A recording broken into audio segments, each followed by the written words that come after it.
అంటే సంస్థల్లో పనిచేసే సేవకుల పిల్లలు గుడికి రావటం కష్టం అన్నమాట. ఎందుకంటే అందరూ అయ్యగారి పిల్లలని గౌరవిస్తారు. వీళ్ళు బయట తిరుగుతూ ఉంటారు. మా యాకోబు గారు కూడా అంతే. మా యాకోబు అన్నయ్య అంటే మా నాన్నగారు సేవ చేసే టైంలో ఆయనకి పాలు పంపులు లేవు. ఆయన గారు కొందేపాడని మా నాన్నగారు పనిచేసే ఏరియాలో ఒక అమ్మాయిని ఇచ్చి పెళ్లి చేశారు. అప్పుడు ఆమె రాలా. అక్కమాంబ టెక్స్టైల్స్లో ఈయన పనిచేశాడు ఉద్యోగస్తుడు. ముక్కుల్లోకి దూదెడిపోయి అత్తిలి అనే ప్రాంతంలో హాస్పిటల్లో పెట్టారు. నేను బహుశా మన కరుణ ఆడ పెద్ద పాప ఉంది, ఆ వయసులో ఉంటాం మేము చిన్నపిల్లలు. ఆ డాక్టర్ గారు ఏమన్నాడంటే, మీ అయ్యగారు మీ అబ్బాయి చచ్చిపోయాడు, తీసుకెళ్ళిపోండి అన్నాడు. తీసుకెళ్ళిపోమని ఎక్కడికి తీసుకెళ్ళాలి? ఓ చిన్న పల్లెటూరు మా నాన్నగారు పనిచేసే స్థలంలో, ఆ స్థలానికి తీసుకెళ్ళాం. మా నాన్నకి ఆయన మీద ఉన్న మమకారం పోక ఇంకా డొక్కాడుతుంది, పూర్తిగా చచ్చిపోలేదు. హాస్పిటల్లో చచ్చిపోతే ఆయనకి బ్యాడ్ వస్తుందని డాక్టర్ గారు మమ్మల్ని ముందు పంపించేశాడు. ముందు పంచ ఉండేది, ఆ పంచలో మంచం వేశారు, నొలక మంచం మీద పండేశారు మా అన్నయ్యని. మా నాన్న గంటకి లేచి చూసేవాడు. అర్ధరాత్రి కాలంలో కాలు చెయ్య కదిలింది. మా నాన్న ఇక అందరిని లెగ్గొట్టేసి మళ్ళీ హాస్పిటల్ అత్తలి హాస్పిటల్ తీసుకెళ్ళిన తర్వాత ఈయనకి అంటే ఈయన మామూలుగా 10th క్లాస్ చదివాడు. మా దేవాన్ని గారేమో ఎస్ఎస్ఎల్సి చదివారు. పెద్ద ఇంగ్లీష్ రాదు మా యాకబ్ గారికి. కానీ ఎప్పుడైతే కాలు చేయాడి మళ్ళీ హాస్పిటల్కి వెళ్ళి డాక్టర్ గారు సెలైన్ ఇచ్చిన తర్వాత ఇంగ్లీష్ మాట్లాడటం ప్రారంభం చేసి ఆయన ప్రారంభం చేసినప్పుడు, అంటే మాకున్న ఎడ్యుకేషన్ అంతా కూడా అంత గ్రాడ్యుయేట్ కాదు, అండర్ ది గ్రాడ్యుయేట్. ఈయన గారు చెప్తున్నాడు, నేను పరలోక హేవెన్ వెళ్ళాను, హేవెన్లో దేవదూతలు చూశాను, దేవదూతలను సత్కరించారు, నన్ను రమ్మని నేను వెళ్తున్నాను అని అంటే, నువ్వు రావడానికి వీల్లేదు, నువ్వు పూర్తిగా భూలోకంలోనికి వెళ్ళి అక్కడ నా నామం నిమిత్తం ప్రకటన చేసి అప్పుడు నా గురించి నువ్వు సాక్షిగా ఉండు అని నాకు దేవదూతలు చెప్పారు, అందుకని నేను వెనక్కి వచ్చానని చెప్పాడు. ఇది కథ కాదు.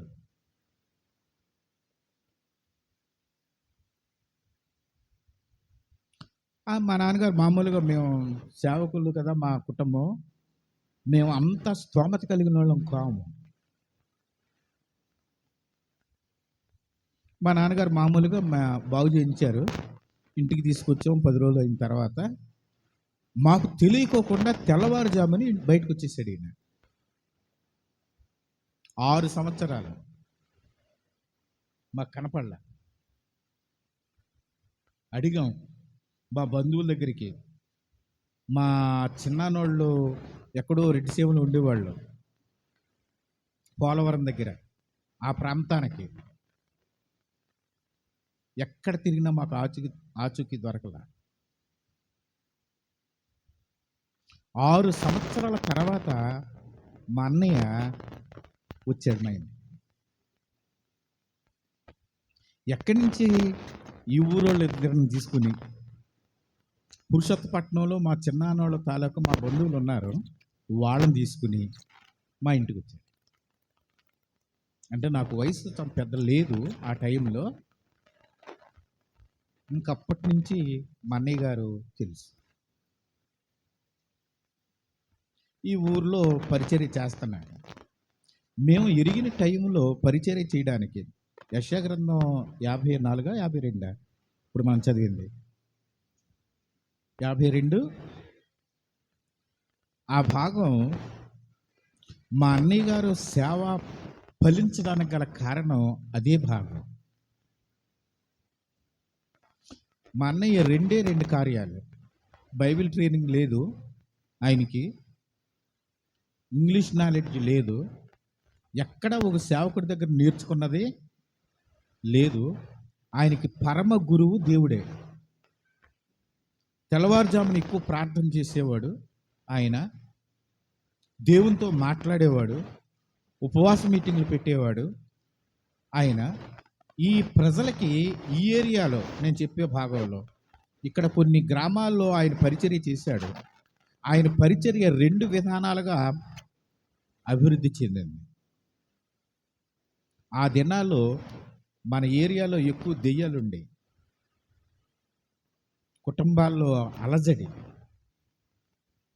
ఈ దెయ్యాల్ని పోగొట్టడానికి మా అన్నయ్య జయ జయ యేసు జయ యేసు అనే పాట పాడి దెయ్యాలు నిలబెట్టేవాడు. నేను కళ్ళారు చూసా. దానివల్ల ఆయన సేవ అభివృద్ధి చెందింది. స్వస్థతలో ఆయన చెయ్యేస్తే చాలు, నూనె రాసి నూనె ఇచ్చేవాడు. నూనె రాసి ప్రార్థన చేస్తే అనేక స్వస్థతలు జరిగాయి. ఆ కుటుంబాల్లో దేవుడు కట్టి ఈ అట్రాక్షన్ కాలాన్ని కొలవడానికి 3 భాగాలుగా ఉంటాయి. భూతకాలం, వర్తమాన కాలం, భవిష్యత్ కాలం. ఇప్పుడు మనం వర్తమాన కాలంలో ఉన్నాం. భూతకాలంలో ఉన్న వాళ్ళు చాలా తక్కువ మంది ఉన్నారు మీలో, ఆయన పరిచర్య చూసిన వాళ్ళలో. నాకు ఇప్పుడు 65 సంవత్సరాలు, నేను 42 సంవత్సరాలు సేవ చేశాను. మా అన్నయ్య గారి దగ్గరికి 7th క్లాస్లో ఉన్నప్పుడు ఈ ఊరు వచ్చాను నేను. ఆ తర్వాత సేవకుడు అయిన తర్వాత కూడా ఇక్కడ ఏదో గుడి ఉండేది, ఆ గుడి దగ్గర మీటింగ్ పెట్టేవాళ్ళం రామాలయం దగ్గర. ఆ తర్వాత నన్ను ఆయా ప్రాంతాలు తీసుకెళ్ళేవాడు. అప్పటికే యవనస్తులైన వాళ్ళు ఆయన కూడా తిరిగేవాళ్ళు. కొంతమంది ప్రార్థన గ్రూప్ ఉండేది ఆయనకి. ఈ ప్రార్థన చేసే వాళ్ళందరూ దెయ్యాలను వెళ్ళగొట్టడం, స్వస్థతలు చేయటం, సంఘాలను స్థాపించి ఇన్ని కుటుంబాలు కట్టాలి, దేవాలయం కట్టాలి అనేది ఆయన దర్శనం కాదు. ఆయన దర్శనం వల్ల ఏంటంటే యేసు ప్రభువుని ప్రకటించటం.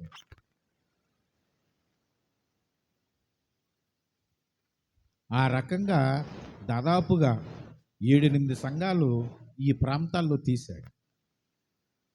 మేము ఏమనుకునేవాళ్ళం అంటే మా నాన్నగారు ఉద్యోగస్తుడు కాబట్టి, అంటే సేవలో సాల్వేషన్ ఆర్మీలో, మేము ఏమనుకునేవాళ్ళం అంటే వీడికి పెళ్ళి లేదు, పిల్లలు లేరు, రేపొద్దున మూల పడితే ఎవరు చూస్తారు, సమస్తకు రారా నువ్వు అని మా నాన్నగారు ఈయన్ని మామూలుగా చెప్పాడు.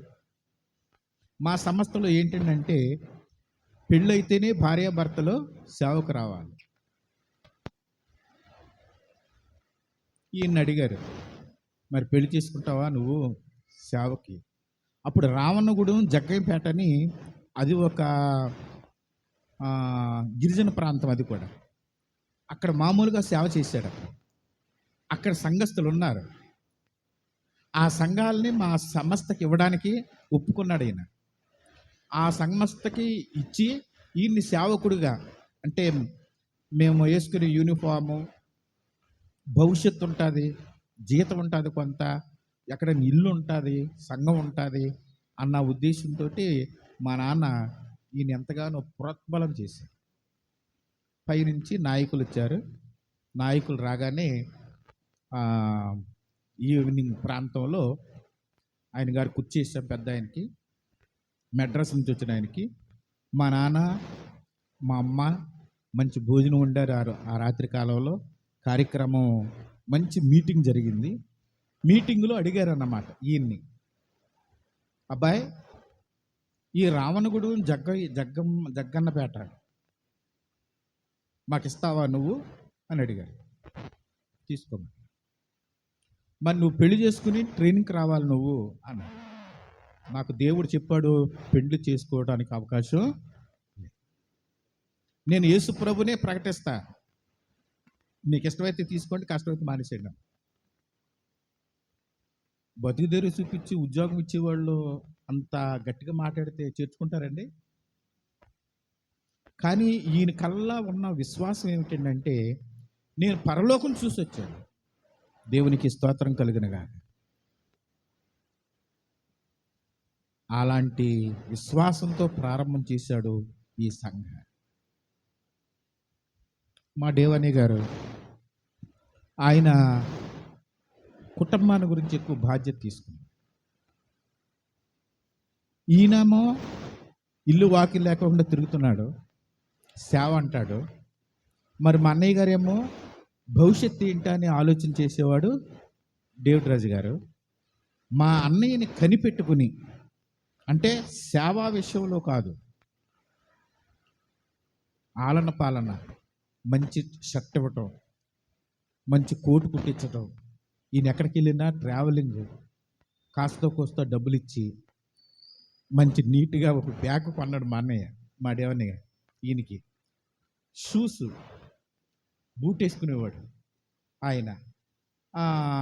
అప్పుడప్పుడు ఇట్లాంటి టై కూడా కట్టాడు మా అన్నయ్య గారు. ఈయన కేరళలో పంపించారు. అక్కడికి దొరలు వచ్చారు. దొరలు వచ్చేటప్పటికి కేరళ వెళ్ళాడు, వారం రోజులు అక్కడ చూశారు. ఈయన అక్కడ దొరలు కూడా అడిగారు అన్నమాట, నువ్వు మిషనరీగా ఉంటావంటే. ఈయనకి బేసిక్ నాలెడ్జ్ లేదు. అది మా అన్నయ్య గారికి, డేవిడ్ రాజు గారికి ఉంది. అప్పుడు రిజెక్ట్ చేస్తే వాళ్ళు, మా అన్నయ్య గారు దీన్ని టేకప్ చేసి ఉత్తరాలు రాసి వాళ్ళని ఎట్లయినా కన్విన్స్ చేయాలనుకున్నవారు. కానీ యాకోబు గారు మాత్రం ఒప్పుకునేవాడు.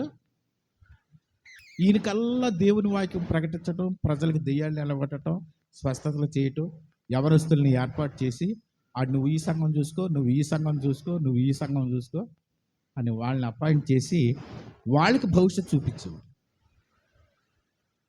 మా దేవన్నయ్య గారు ఈయన గురించి జాగ్రత్త తీసుకుని ఆయన చేసిన పనిని, అంటే భూతకాలాన్ని వర్తమాన కాలంతో లింక్ పెట్టి భవిష్యత్తు కాలానికి ఈ మహా గొప్ప దేవాలయాన్ని నిర్మాణం జరిగింది. దేవునికి స్తోత్రం కలిగినగా. ఆయన పరలోకం వెళ్ళొచ్చిన మహా గొప్ప భక్తుడు. మనం అనుకోవచ్చు, ఆయన ఏంటి, సెట్టు భూమి లేదండి ఆయనకి, సొంత ఇల్లు లేదండి ఆయనకి, రూపాయి సంపాదించలేదండి. ఇప్పుడు సేవకులైన వాళ్ళు ఎట్టున్నారో చూడండి.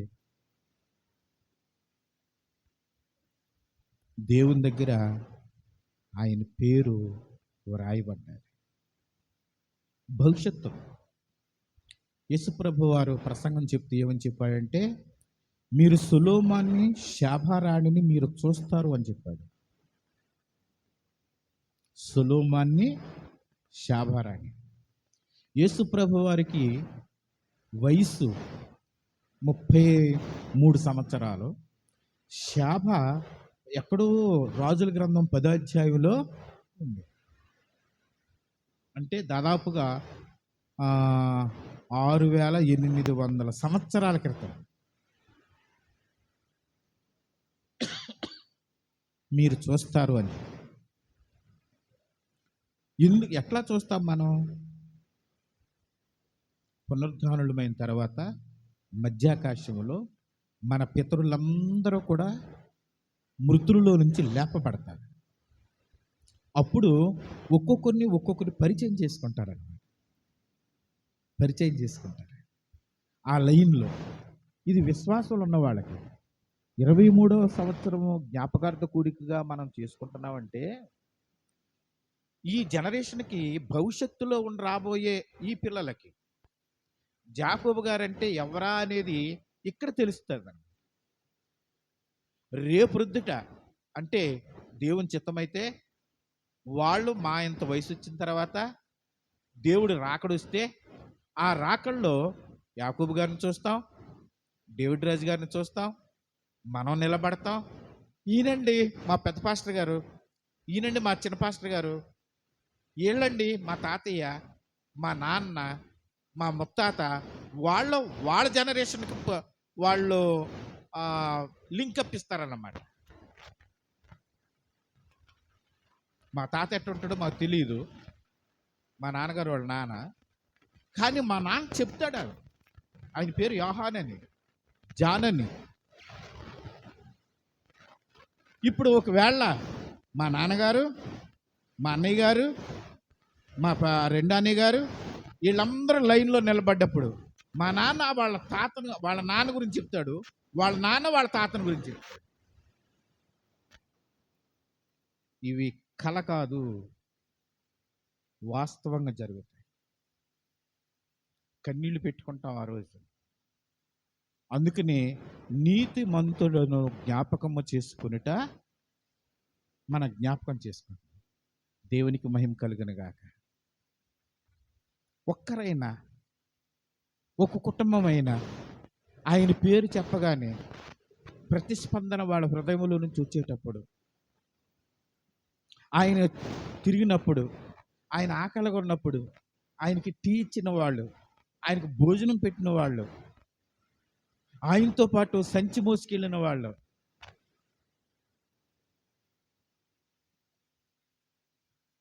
మనమందరం ఇవన్నీ కూడా కళ్ళకు కనబడ్డట్టుగా జరుగుతాయి. అందుకనే మనం జ్ఞాపకం చేసుకోవాలనేది. జ్ఞాపకం చేసుకోవలసినవి దేవుని బిడ్డలారా, మన భూతకాలాన్ని జ్ఞాపకం చేసుకోవాలి, వర్తమానాన్ని అనుమతి పెట్టుకోవాలి, భవిష్యత్తుకి దానిని బోధించాలి. అప్పుడు మన జీవితం పరిపూర్ణమైనట్టు లెక్క. అప్పుడు మన జీవితానికి విలువ కలిగినట్టుగా లెక్క. దేవుని వాక్యంలో ఒక భాగాన్ని మనం చదువుదాం. ప్రసంగి గ్రంథం 7వ అధ్యాయము 2వ వచనం. ప్రసంగి గ్రంథము 7వ అధ్యాయము 2వ వచనం. విందు జరుగుతూ ఉన్న ఇంటికి పోవుట కంటే ప్రలాపించుచున్న వారి ఇంటికి పోవుట మేలు. ఎలయనగా మరణము అందరికీ వచ్చును కనుక బ్రతుకువారు దానిని మనస్సును పెట్టుదురు. దేవుని బిడ్డలారా, ఈ మాటను మీకు చెప్పాలని నేను ఆశపడుతూ ఉన్నాను. మరణము అందరికీ వచ్చును, బ్రతుకువారు మరణము మీద మనసు. మనం తప్పించుకోవడానికి లేదు. మానవుడికి వాళ్ళు ఒకవేళ కార్గోనియస్ అని మధ్యలో ఒక కొత్త శాస్త్రం చెప్పారు. ఆ శాస్త్రం ఏమేమి చెప్తుందంటే, చచ్చిపోయిన వాళ్ళ బాడీల్ని 2 కోట్లు ఇస్తే ప్రిజర్వ్లో పెడుతున్నారు, వాళ్ళు ఎప్పుడైనా బతుకుతారు అని చెప్తున్నారు. అట్లా మన దేశంలో 24 బాడీస్ని భద్రం చేశారు.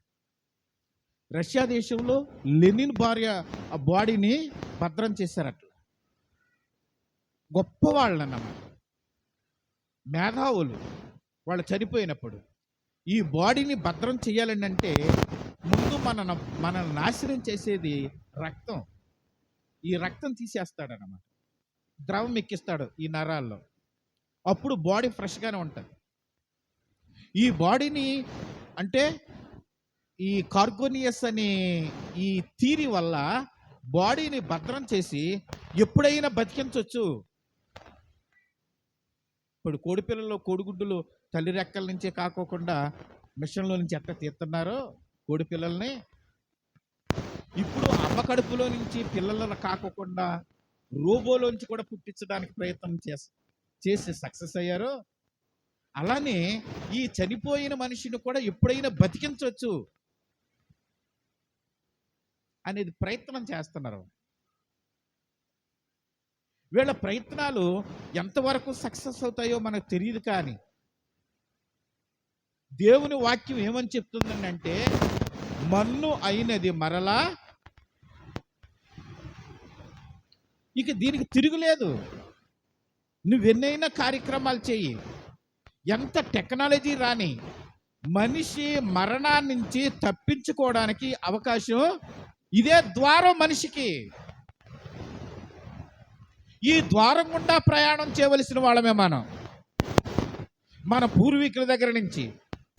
ఎందుకయ్యా అంటే ఆత్మ దాన్ని దయచేసిన దేవుని యొద్దకు. ఈ మనిషి చాలా ప్రయత్నం చేశాడు. సొలొమోను మహాజ్ఞాని. ఆయనకి ప్రజలందరూ కూడా జేజేలు కొట్టారు. ఆయన ఎంత ధనవంతుడు అని అంటే భారతదేశం కూడా వచ్చి కోలార్ గనుల్లో ఇది సొలొమోన్ గోల్డ్ మైన్స్ అని పేరు పెట్టారు దానికి, కోలార్కి. అంటే ఈ బంగారం తీసుకుని వెళ్ళి యెరూషలేములో దేవాలయాన్ని కట్టాడు ఆయన.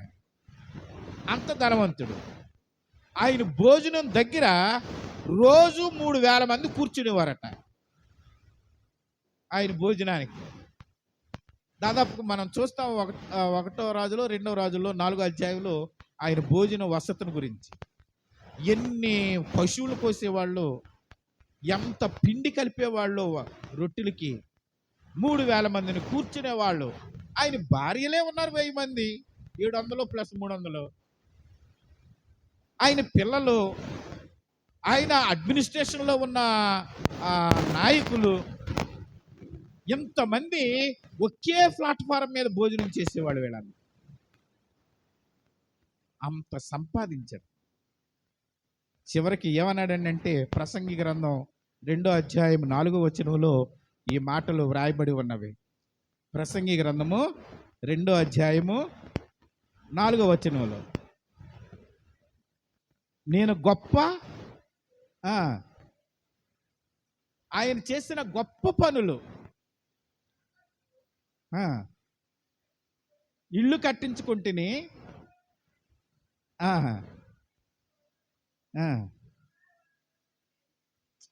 ఏమండి ఆయన చూసారా ఎన్ని కట్టడాలు కట్టించాడు? ఇల్లు కట్టించాడు ఆయన. ఇల్లే కాదు, తోటలే కాదు, ఆయనకి సంతోషం ఇచ్చే శృంగారపు కోటలు ఇల్లు కూడా కట్టించుకున్నాడు. ఎంత చేసి వెనక్కి తిరిగి చూస్తే ఏమన్నాడంటే ఇది అంతా వ్యర్థము అనే మాట 37 సార్లు రాశారు ఆ భాగం. దేవుడు అనే మాట లేదు అందులో. అసలు ఈ గ్రంథం ఇందులో పెట్టడానికి చాలా ఆలోచన చేశారు వాళ్ళు. ఇది ఎవరికంటే పూర్తిగా విశ్వాసులైన వాళ్ళు మాత్రమే లోతుగా ఆలోచించగలిగిన మనుషులకి, పై చదువుకునే వాళ్ళు కాదు. ఇది కథలుగా చెప్పుకునేది కాదు. ఇది వ్యక్తిత్వాన్ని, వికాసవంతమైన కెరియర్ను గురించి ఆలోచించేవాళ్ళు, మన భవిష్యత్తు ఏంటి అని ఆలోచించేవాళ్ళు. దీనికి మనం ఏం చేయగలము, ఈ మా వయసుకి లేకపోతే ఈ శరీరానికి మనం ఏం చేయగలము అని ఆలోచించే వాళ్ళకి ఈ ప్రసంగి గ్రంథం. పూర్తిగా వృద్ధుడైపోయాడు. విశ్వాసులకున్న లక్షణం ఏమిటంటే మనం చేసిన చెడ్డ పనులు నెక్స్ట్ జనరేషన్ చెప్పాలి, ఇది చెయ్యొద్దు అని వాళ్ళకి నేర్పించాలి. చెడిపోయానురా, నేను సంపాదించలేకపోయానురా, నేను ఆ మాట వినలేకపోయానురా, నేను చదవలేకపోయానురా, నేను ఇంటిని పాడు చేశాను, ఆస్తిని, మీరు అక్కడ చేయగలనా? నెక్స్ట్ జనరేషన్కి అది విశ్వాసుల లక్షణం. అంతే తప్ప నేను ఎట్టా చెడిపోయాను నా వెనకాల కూడా ఏదో సామెత చెప్తూ ఉంటారు. ఒక విగ్రహం బొడ్డులో ఏలు పెడితే తేలు కుట్టిందంట. తేలు కుడితే ఆడేమో చెప్పకోకుండా ఏం చెప్పిందిరా ఆ విగ్రహం అంటే, నన్ను వెనకలుడు కూడా పెట్టమని చెప్తుంది, చెప్తే వాడికి భవిష్యత్తు బంగారం ఇస్తానని చెప్పిందని చెప్పాడు. వీడు కూడా వెళ్ళి ఏలు అది కుయ్యని కొట్టి, ఓహో ఈడు చెప్పాడు ఇంకొకటి కానీ అంటే చెడిపోయేవాడికి ఇంకొకటి కూడా చెడగొట్టడానికి. విశ్వాసుల యొక్క లక్ష్యం ఏమిటంటే ఒక మనిషి రక్షించబడిన తర్వాత ఇంకొక మనిషిని రక్షించడానికి ప్రయత్నం చేయాలి. వాళ్ళకే పరలోకం.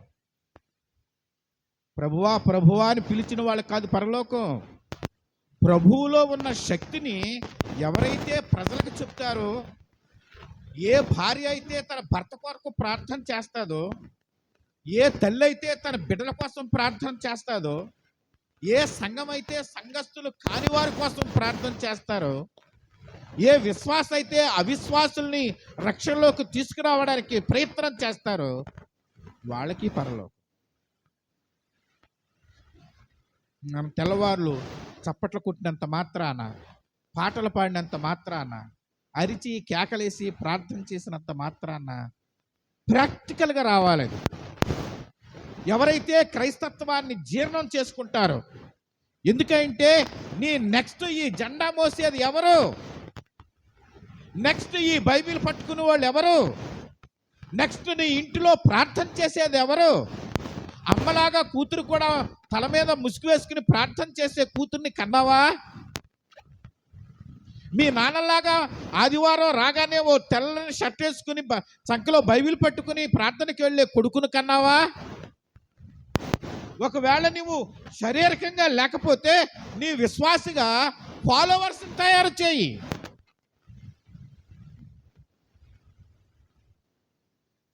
డబ్బు సంపాదించాడు, ఇల్లు కట్టుకున్నాడు, ఆయనకు కావలసింది ఎంత సుఖం అనుభవించాలని అంటే 700 మంది ఉపపత్నులు, 300 మంది భార్యలు, అంతకంటే గొప్పవాళ్ళు ఉన్నారు ప్రపంచంలో. వేస్ట్ అన్నాడంతే. ఇది వ్యర్థం, ఇది వ్యర్థం. అబ్బాయిలు, మీరు ఎరగని సుఖాన్ని అనుభవించాను నేను, కానీ అది వ్యర్థమైపోయింది. ఇప్పుడు మీరు వ్యర్థమైన బాటలో నడవడానికి వీల్లేదు అని చెప్పాడు. ఆయన గురించి చెప్పాడు 2వ అధ్యాయం 25వ వచనంలో, ప్రసంగి గ్రంథము 2వ అధ్యాయము 25వ వచనంలో. ఆయన సెలవు లేక, దేవుని బిడ్డలారా, ఆయన చేసినంత భోజనం, ఆయన తిన్నంత వెరైటీస్ ఈ ప్రపంచంలో ఎవ్వడు కూడా భోజనం చేయడు. భోజన ప్రియులు ఉంటాం. భోజనంతో సాతానుడు విశ్వాసికి కళ్ళెం పెడతాడు. భోజనంతో మనిషిని బంధిస్తాడు. కానీ దేవుని చిత్తానికి అప్పగించు. కారణం ఏమిటంటే, మనం భోజనాన్ని కేవలం నోట్లోనే పెట్టుకోగలం, కానీ లోపలికి అరిగించుకోగలిగిన శక్తి ఆయన చిత్తానికి లేకపోతే అది అజీర్ణమే. పాములు పట్టేవాళ్ళు ఉంటారు. ఆ పాములు పట్టేవాళ్ళు ఏం చేస్తారంటే, పాము దొరకకపోతే ఉడకేసిన గుడ్డుని పెడతాడు. అది మామూలుగా పెట్టిన గుడ్డులు తింటాకు వస్తుంది ఎప్పుడు కూడా. అది నోటితో కొరకగానే గుడ్డు చితికిపోతుంది, సొంతగా వెళ్ళిపోతుంది. కానీ పాములు పట్టేవాడు ఏం చేస్తాడంటే ఉడకేసిన గుడ్డు పెడతాడు. ఈ ఉడకేసిన గుడ్డి అమాంతంగా వచ్చేది మామూలుగా మింగేస్తుంది. లోపలికి వెళ్ళిన అరిగినా అరగదు. అది గొంతు దగ్గర అట్లా పట్టుకుని ఉంటుంది అన్నమాట. వెళ్ళటం తెలుసు, కానీ ఆ రంధ్రంలోంచి మళ్ళీ బయటకు వచ్చేటప్పుడు ఈ గుడ్డు అడ్డు వస్తుంది అన్నమాట. దానికి బయటకు రాలేదు. అప్పుడు దాన్ని తోక పట్టుకుని చెదగొట్టే శక్తి పాములు పట్టేవాడికి. దేవుని చిత్తానికి అప్పగించుకోవాలి. మనం గుప్పిట్లో పెట్టుకునే ముద్దుందే, ఆ భోజనములో ఎన్ని రక్త కణాలు పుడతాయో మనకు తెలియదు, ఎంత విటమిన్ ఉందో మనకు తెలియదు, ఏది కాల్షియం అవుతుందో మనకు తెలియదు, ఏది ఎముకలకు బలం ఇస్తుందో మనకు తెలియదు, ఏది మూలుగవుతుందో మనకు తెలియదు. ఈ గుండెలోంచి రక్త కణాలలో ప్రవాహం చెందడానికి ఎంత రక్తం తయారవుతుందో మనకు తెలియనే. దేవుని చిత్తానికి అప్పగించుకోవాలి. అందుకనే తల్లులారా, మీ బిడ్డలకు అన్నం పెట్టేటప్పుడు ప్రార్థన చేసి పెట్టండి. పిల్లలారా, మీరు భోంచేసేటప్పుడు ప్రార్థన చేసుకుని తినండి. ఎందుకంటే అది శక్తినిస్తుంది. ఆ శక్తి, దేవుని యొక్క మహిమ మన జీవితాలకి ఎంతో ఆశీర్వాదకరంగా ఉంటుంది.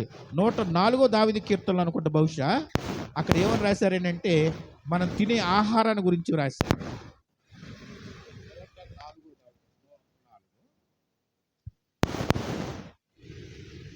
104:15 వచనం. 104:15. భూమిలో నుండి వచ్చే ఆహారము. ఏమండి, మనిషికి సంతోషం కలగాలనంటే మేపులే రూపులు. మీరు ఏం పెడుతున్నారు? పిజ్జాలో కూల్ డ్రింకులు కాదు పిల్లలకు పెట్టవలసింది. అది మనుషులకు ఊబకాయం ఇస్తుంది.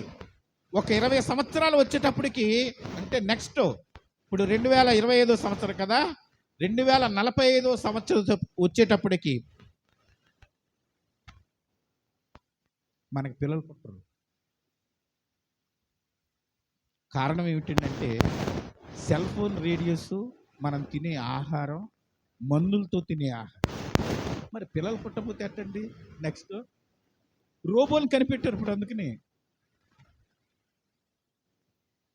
మనలో ఆ జీవకణాలు లేవు, ఉండవు. మనిషికి సంతోషం ఇచ్చే ఆహారాన్ని దేవుడు భూమిలో నుంచి పుట్టిస్తాడు. అంతేకాదు ఇంకొక మాట కూడా చెప్పాడు ఇక్కడ, ముఖానికి అందం ఇచ్చేది ఆహారమే, దేహానికి బలం ఇచ్చేది ఆహారమే, దేహానికి జీవం ఇచ్చేది ఆహారమే.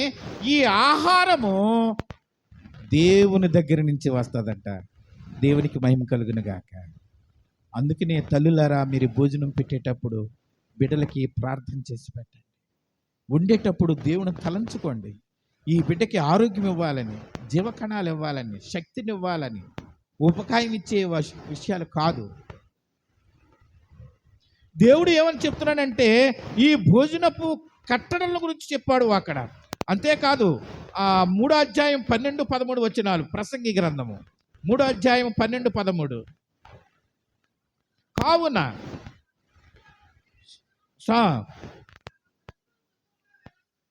తమ బ్రతుకులు సుఖముగా వెళ్ళబుచ్చట కంటేను శ్రేష్టమైనది ఏదియు లేదని తెలుసుకొంటిని.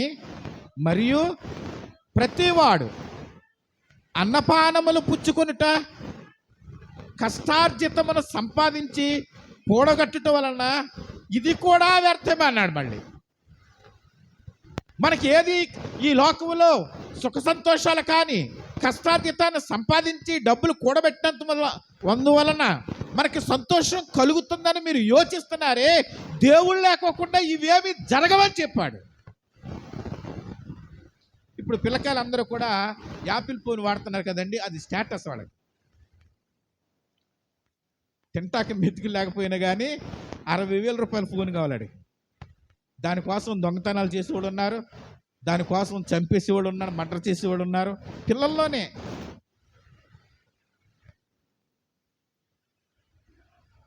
అలానే జాబ్ స్టీవెన్ అని ఆ యాపిల్ ఫోన్ కనిపెట్టిన ఆయన గారు కూడా కుటుంబంలో కష్టాలు అనుభవించాడు, సంపాదించాలనుకున్నాడు. జస్ట్ 1975 సంవత్సరం నుంచి 89 సంవత్సరం వరకు ఈ యాపిల్ ఫోన్ కనిపెట్టడానికి ప్రయత్నం చేసి ఆయన గారు ప్రపంచంలోనే గొప్ప టెక్నాలజీతోటి యాపిల్ ఫోన్ కనిపెట్టి దాన్ని పబ్లిసిటీ చేశాడు, దాన్ని అమ్మాడు, కోట్లాది కోట్ల రూపాయలు సంపాదించాడు. ఆయనకి కాలేయంలో క్యాన్సర్ వచ్చిందంట. కాలేయంలో క్యాన్సర్. డబ్బును చూశాడు. ఆయన వాడిన కనిపెట్టిన యాపిల్ ఫోన్ ఎంతమంది వాడుతున్నారు, ఎన్ని కోట్ల మంది, ఎన్ని దేశాల్లో. ఆ సాఫ్ట్వేర్ ఇంకొకరికి ఇవ్వలేతను. లాస్ట్లో ప్రేయర్ చేశాడట, దేవా ఇదంతా సంపాదించాను, నా ప్రాణాన్ని పోగొట్టుకుంటున్నాను, ఇది నా ఒంటికి శక్తినివ్వలా, నేను బలం వస్తుందేమనుకుని ధనం సంపాదించా, నన్ను అందరూ పొగుడతారనుకుని ఈ యాపిల్ ఫోన్ కనిపెట్టాను నేను. జాబ్ స్టీవెన్ ఆయన పేరు. ఆయన గారు చివరికి ఏమన్నాడంటే, ఈ యాపిల్ ఫోన్కున్న సింబల్ ఉంది, యాపిల్ కాయ ఉంటుంది, దాని వెనకాల ఒక పక్క కూసుంటుంది మొక్క కొరికినట్టుగా. సాతాను కొరికి అవ్వమ్మకి ఇచ్చిన పండు అన్నమాట.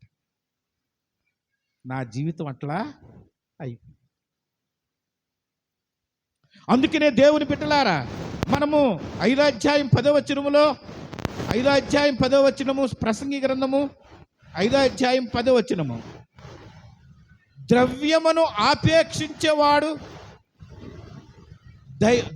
ద్రవ్యము చేత తృప్తి నందడు. దేవుని బిడ్డలారా ఆలోచన చేయండి. డబ్బు సంపాదించాడు, దాంట్లో తృప్తి లేదు, దానిలో ఆరోగ్యం లేదు, దానిలో ఆయుష్ లేదు, దానిలో అందం లేదు, దానిలో ఆనందం లేదు, దానిలో ఈ ప్రపంచంలో ఈ డబ్బు వల్ల మనుషులకు ఆయాస ప్రయాసమే తప్ప ప్రయోజనం అనేది. అందుకే కాస్తో కోస్తో డబ్బు అక్కడికి రావాలని అంటే 3 పనులు చేయాలి. దశమ భాగం దేవునికి ఇవ్వాలి. ఎందుకయ్యా అంటే అది దేవుని దగ్గరికి వెళ్తుంది, ఇక్కడ కాదు. మత్తయి సువార్త 6వ అధ్యాయము 10వ వచనంలో ఈ మాటలు చెప్తూ ఉంటాడు. 19వ వచనంలో దేవునికి ఇవ్వాలి, అదే నీ అక్కడికి వస్తుంది, అదే నిన్ను ఆశీర్వదిస్తుంది, అదే నీ కంటికి కనుపాపలా కాపాడుతుంది. రెండోది ఏం చేయాలంటే పేదలకి సహాయం చేయాలి. మూడోది ఏం చేయాలంటే దేవాలయములో వస్తువులో దేవాలయం యొక్క పరిమాణ, దేవాలయ కాపుదల, మెయింటెనెన్స్. పూర్వకాలంలో ఎట్లా ఉండేదండి అంటే ఇంటింటికి తిరిగి గుళ్ళో దీపం పెట్టడానికి ఒక్కొక్కళ్ళు చెప్పుకునేవారు. ఇప్పుడు కరెంట్ అనుకోండి, ఇదివరకు అట్టా ఉండేది. వాళ్ళు ఏం చేసేవాళ్ళు అంటే దంచి నూనె తీసుకుని వచ్చి సేవకుడికి ఇచ్చేవారు. ఈ సేవకుడు కూడా దాన్ని పొయ్యటం బతకం వేసి అసిస్టెంట్ని పెట్టుకునేవాడు. ఈ అసిస్టెంట్ ఎవరయ్యా అంటే సమూయేలు. ఆడేం చిన్నపిల్లోడు, పెద్దపాస్టర్ గారు ఏలి పెద్ద అయిన. దీపం ఆరిపోకుండా చూడవలసిన బాధ్యత ఎవరిదండి? సమూయేలుది. ఎందుకయ్యా అంటే ఆ దీపపు కాంతి విశ్వాసులైన వాళ్ళు పరిశుద్ధ స్థలంలోనికి వచ్చినప్పుడు ఆ దీపం వెలుగుతూ ఉండగా ఈ కాంతి వచ్చి మొక్క మీద పడాలి. అప్పుడు ఆయన సన్నిధి కాంతి మా మీద ప్రకాశించినది అని చెప్పారు.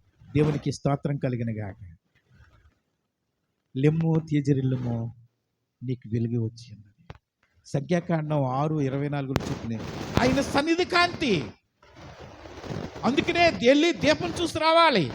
అందుకనే దేవుని దగ్గర దీపం వెలగడానికి, దేవుని గుడిలో మెయింటెనెన్స్ చేయడానికి, దేవుని గుడి శుభ్రంగా ఉండడానికి, దేవుని దేవాలయంలో దేవుని యొక్క ప్రతిబింబం కనపడటానికి మనవంతు కృషి. ఇదే దేవుని దగ్గర మనకి లెక్కకు వచ్చేది. డబ్బు వల్ల వచ్చే దానివల్ల ప్రయోజనం కలగాలని అంటే ఈ 3 పనులు చేయాలి. దేవుని బిడ్డలారా, వ్యర్థమని చెప్పాడు. అంతేకాదు అందంగా ఉండటం. 9వ అధ్యాయం 11వ వచనం చూడండి. ప్రసంగి గ్రంథము 9వ అధ్యాయం 11వ వచనము. మరియు నేను ఆలోచింపగా భూమి క్రింద, సూర్యుని క్రింద జరుగుతున్నది వడి కలిగిన వారు. ఏమండి, పరిగెత్తే వాళ్ళు ఉన్నారే, పందాల్లో ఉండేవాళ్ళు. నువ్వెంత సంపాదిస్తావు ర్యాంకులు, నువ్వేం చదువుతావు, నీ ఉద్యోగం ఏంటి, నా ఉద్యోగం ఏమిటి, నీకెంత నాకెంత జీతం, నీవెంత ఈ సంవత్సరం కూడబెడతావు, నేనెంత కూడబెడతాను. వడి కలిగిన వాళ్ళు, కుయుక్తితో చేసేవాళ్ళు, యుక్తితో చేసేవాళ్ళు, వీళ్ళు పరిగెత్తుతా ఉన్నారు. డబ్బు వెనకాల పరిగెత్తుతున్నారు, వీళ్ళు బల వెనకాల పరిగెత్తుతున్నారు. వాళ్ళు ఏమనుకుంటున్నారని అంటే, ఈ రోజుల్లో మనం సాధారణంగా చెప్తూ ఉన్నాం, ఈ రోజుల్లో ఉన్న సెన్సస్ తీశారు ఈ మధ్యలో సెంట్రల్ గవర్నమెంట్ వాళ్ళు. మన దేశంలో 37% మనుషులు వృద్ధులు ఉన్నారట, 27% యవనస్తులు ఉన్నారట. యవనస్తుల్లో వీళ్ళకి ఎంత బలం ఉందయ్యా అని లెక్కేస్తే వీళ్ళ ఆయుష్ పరిమాణము 49 సంవత్సరాలు అయిందంట. ముసలోళ్ళు బతుకుతున్నారు, కుర్రోళ్ళు చచ్చిపోతున్నారండి.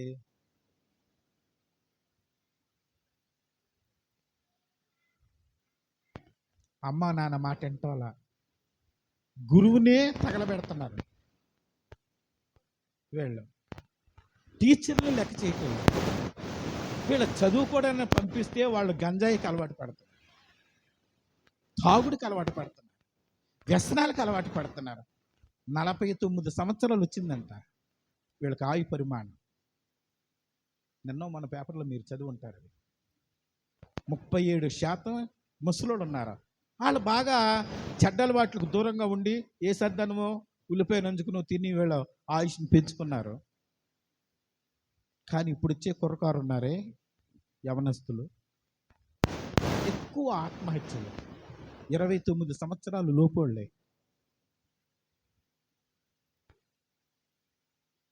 వడి కలిగిన వారు, కుయుక్తి కలిగిన వారు, యుక్తి కలిగిన వారు, మేము రన్నింగ్ రేసులో పరిగెత్తితే మేము మా నాన్నకు తెలియదు, అమ్మకు తెలియదు, అమ్మ అందంగా లేదు, నాన్న అందంగా లేడు, నాన్న ముసలుడైపోయాడు, వాళ్ళకి బలం లేదు, మేము చూడు ఎట్లా పరిగెత్తుతున్నాము, మేము చూడు ఎన్ని ర్యాంకులు సంపాదించాము, ఎంత చదువుతూ ఉన్నాము, మా ఇంగ్లీష్ నాలెడ్జ్కి అందరూ అనుకుంటున్నారు.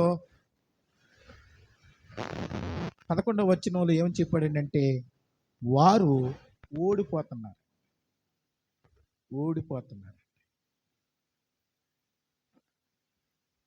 దేవుని బిడ్డలారా, ఆలోచన చేయండి. ఈ ప్రపంచం వ్యర్థంతో ఉంది అని ఆయన చెప్పిన ఈ వృద్ధాప్యంలో చెప్పిన మాటలు, మరి దీనికి అర్థం ఏమిటండి అని అడిగితే ఆయన ఏమని చెప్పాడంటే ప్రసంగి గ్రంథము 13వ అధ్యాయము 12వ అధ్యాయం 13వ వచనంలో 12వ అధ్యాయం 13వ వచనంలో ఇది అంతయు వినిన తరువాత నేను ఇదంతా కూడా వెన్నలా ఆయన చిలికాడు అన్నమాట. ఆయన పెరుగు పెట్టాడు, ఆయుష్ని, ఆరోగ్యాన్ని, ప్రపంచాన్ని, జ్ఞానాన్ని, బలాన్ని, ధనాన్ని దేవుడు లేకోకుండా ఇవన్నీ చూసేసా. కానీ దేవుని భయం లేకోకుండా మాత్రం బ్రతికితే వ్యర్థం. అదే యాకోబు గారు చేసిన పని. యాకోబు గారు దేవుని అందరూ భయభక్తులు కలిగి ఉన్నాడు. ఆయన భయము ఆయన కన్నులకు వెలిగించింది, ఆయన భవిష్యత్తుకి దేదీప్యమానం కలిగించింది. కనుక దేవుని బిడ్డలారా, మనమందరం కూడా ఈ ప్రపంచంలో దేవుని అందరి భయంతో బ్రతకడానికి ప్రయత్నం చేయాలి. అంతేకాదు మనం ఏమనుకుంటూ ఉంటామంటే చనిపోయే వాళ్ళు ఏం తీసుకెళ్తారులే, ఇప్పుడు చనిపోయినట్లే కాకిలాగా కలకాలం ఉండేదానికంటే అంశలాగా యవన కాలంలోనే, అదే 9వ అధ్యాయంలో చెప్పాడు ఆఖరు భాగంలో ప్రసంగి గ్రంథంలో, యవనుడా సంతోషపడుము నీ యవన కాలమున. 11వ అధ్యాయంలోన 9వ వచనము,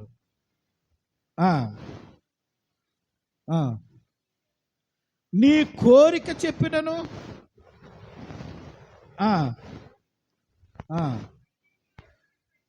అయితే వీటన్నిటిని బట్టి దేవుడు నిన్ను తీర్పులోనికి తెచ్చునని జ్ఞాపకము చేస్తాడు. దేవుని అందరూ భయం లేకపోతే యేసులేని నీ జీవితము పొందలేవు మోక్ష భాగ్యము. యేసులేని నీ జీవితము పొందలేవు మోక్ష భాగ్యము. దినములు గడుచుచున్నవి, క్షణములు తరుగుచున్నవి, ఆయువు పెరుగుచున్నది, అంతము పిలుచుచున్నది. యేసులేని నీ జీవితము పొందలేవు మోక్ష భాగ్యము. కనుక దేవుని బిడ్డలారా, దేవుడు లేకుండా ఈ ప్రపంచంలో మనం ఏది చేసినా వ్యర్థమే. ఇది అంతా పరిశీలన చేసిన తరువాత దేవుని దగ్గరికి రావడానికి 3 సూత్రాలు చెప్పాడు. ఒకటి ఏమన్నాడనంటే నీ చెడుతనమును నీ మనస్సులో నుంచి తొలగించుకోమన్నాడు. ఎందుకంటే అది పాపము, అది మనిషిని నాశనంలోకి నడిపిస్తుంది. పాపము వలన వచ్చు జీతము మరణం. ఈ మరణము మనం నరకంలోకి తీసుకుని వెళుతుంది.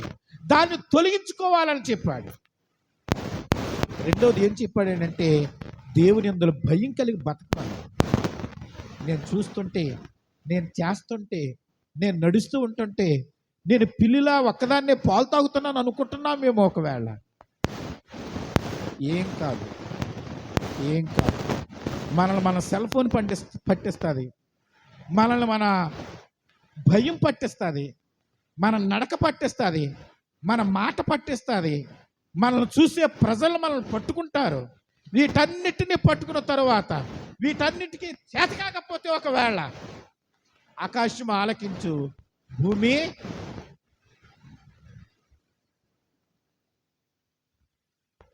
దేవుని భయం కలిగినడు. మూడోది ఏం చెప్పాడంటే మీ సృష్టికర్తను జ్ఞాపకం, దేవుని జ్ఞాపకం చేసుకోవటం కాదు, లేకపోతే నీ పెద్దోళ్ళని జ్ఞాపకం చేసుకోవటం కాదు. ఆయన నీ సృష్టికర్త, నీ నిర్మాణికుడు. ఆయన ఈజ్ అవర్ మేకర్. ఆయన తయారు చేశాడు. నీ నోటిలో మాట పెట్టాడు, నీ కడుపులో ప్రేగులు పెట్టాడు, నీ గుండెలో రక్తాన్ని పెట్టాడు, నీ కాల్లో సత్తువుని పెట్టాడు ఆయన, నీ తల మీద వెంట్రుకలు ఏర్పాటు చేశాడు ఆయన, నీ కంటిలో 2000 రంగులు చూడగలిగిన దృశ్యాన్ని ఆయన నీ కన్నుల్లో ఇమిడ్చి పెట్టాడు. ఆయన సృష్టికర్త. ఆయన లేకుండా ఈ ప్రపంచం ఏది లేనే. అందుకనే దేవుని బిడ్డలారా, దేవుని దగ్గరికి రావాలి. మనం దేవుని భయం కలిగి బ్రతికించడానికి మనకు మార్గం చూపించాడు. ఆ రోజున యాకోబు గారు ఈ ఊరు రాకపోతే ఒకవేళ ఇప్పుడు వచ్చేవాళ్ళు ఉన్నారే, వాళ్ళకి త్రోవ తెలిసేది కాదు, వాళ్ళకి దేవుని పాటలో ఉన్న మాధుర్యం తెలిసేది కాదు, వాళ్ళ లోకస్తులుగానే బతికేవాళ్ళు. ఆయన త్రోవ చూపించాడు. ఆ త్రోవలో మెళుకువలు నేర్చుకున్నారు. ఆ త్రోవలో వాళ్ళు విలువలు పెరిగి వాళ్ళ జీవితాల్ని దేదీప్యమానంగా ప్రకాశింపచేసి ఇంకా అనేక మందిని దేవుళ్ళకి నడిపించడానికి త్రోవ నేర్చుకున్నారు. దేవుని బిడ్డలారా, మనం వెళతాం. ఒక రోజున యాకోబు గారిని చూస్తాం. ఆ రోజున యాకోబు గారు ఆయన కండ్లతో మనల్ని పరిశీలన చేసినప్పుడు, ఎందుకయ్యా అంటే దేవుడు ఆయన నేర్పిన విధానం మనకి అపోస్తుల కార్యాలు 10వ అధ్యాయము 1వ వచనంలో చెప్పిన మాట. 10వ అధ్యాయము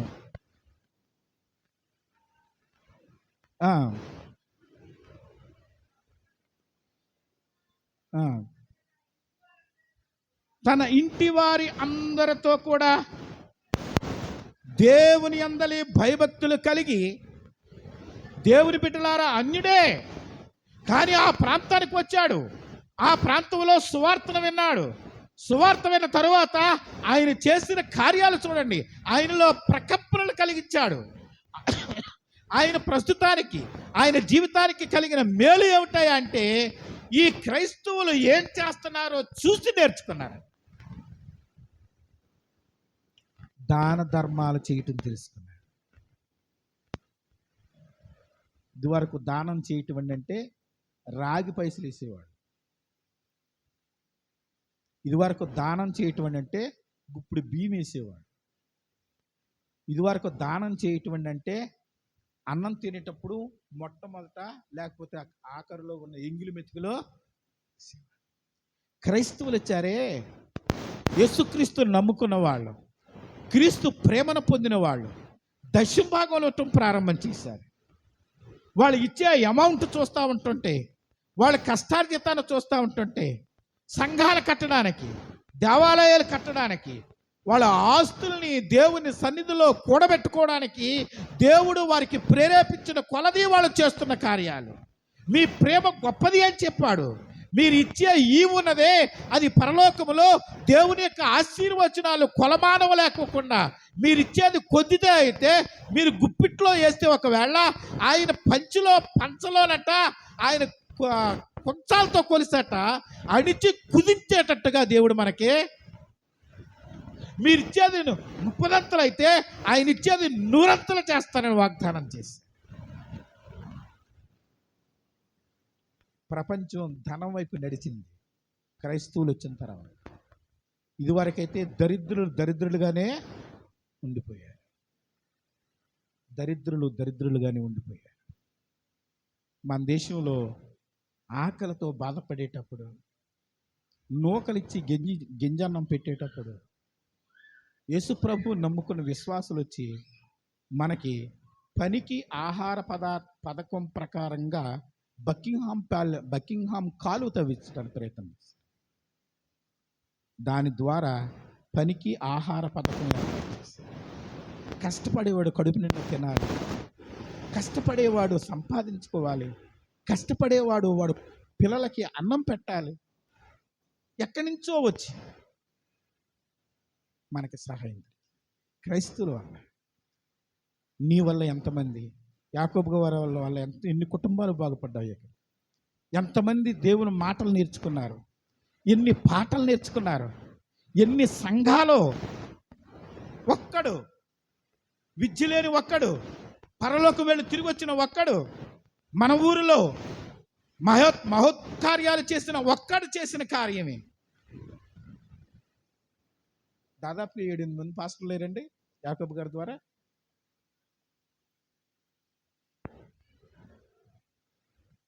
దేవుని బిడ్డలారా,